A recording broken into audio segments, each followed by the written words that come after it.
we're diving deep into a question that feels, almost too simple. Is it really worth fixing that tiny little chip in your windshield? And the immediate answer our sources give is, well, an absolute yes. Right. And not just because it looks bad. We're talking about a $75 fix that if you ignore it can compromise your safety and maybe trigger a hidden $500 bill. It's the perfect example of a small investment paying off big time. For everyone, really, the driver, the shop. So what are the initial numbers we're looking at? Look, a repair is typically 50, maybe $75. It takes, less than half an hour. Okay.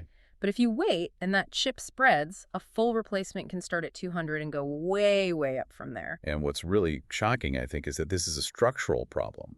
We just see glass, but it's a key part of the car's safety cage. It is. The sources we looked at emphasize that the windshield provides up to 60% of the cabin's structural support in a rollover. 60%, that's huge. It's massive. So even a tiny chip weakens that entire system. And there's more. It's also what your passenger side airbag pushes against when it deploys. If that glass shatters or pops out, the airbag just doesn't work the way it was designed to. Wow. So it's not just about keeping the roof from caving in. Exactly. And it's not just accidents you have to worry about. The environment itself is working against you. You mean like weather? Precisely.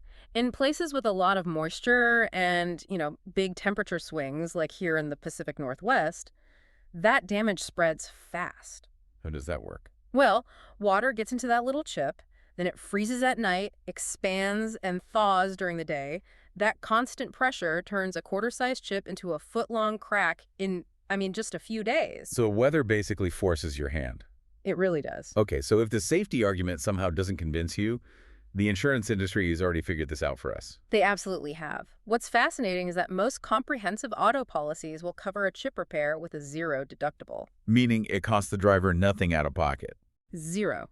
And that just goes to show the insurer would much, much rather pay $75 today to prevent a $400 replacement claim next month. It's a no-brainer for them. And that brings us to what you call the expensive mistake.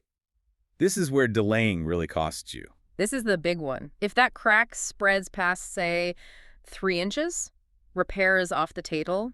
You need a replacement. And on modern cars, that's not just a piece of glass anymore, is it? Not at all. We have to talk about ADAS, Advanced Driver Assistance Systems. The lane assist cameras, collision warnings, all of that. Exactly.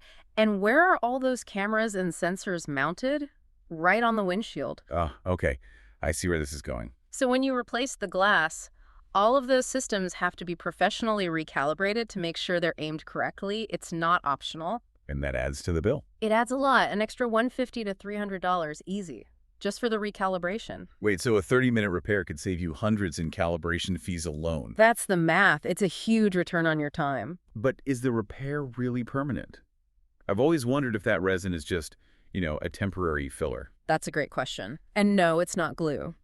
A professional repair uses a special UV-activated resin. They use a tool that creates a vacuum to pull all the air out of the chip. Okay. And then it injects the resin deep into the brake. Then a UV light cures it, and it chemically bonds to the glass. So it's strong. It restores up to 95% of the original strength. And you keep your car's factory seal, which avoids the risk of leaks you can sometimes get with a replacement. So when is it just too late? What are the hard limits for a repair? It all comes down to safety. The crack is longer than 3 inches, or the initial chip is bigger than a quarter. Got it. And critically, if the damage is right in the driver's direct line of sight or on the very edge of the windshield, any of those, and you have to replace it. So the takeaway is pretty clear then. Acting fast saves money, keeps the car structurally sound, and you can probably get your insurance to cover it for free. The simple $75 repair is just critical. But, here's a final thought on that ADAS recalibration. Yeah.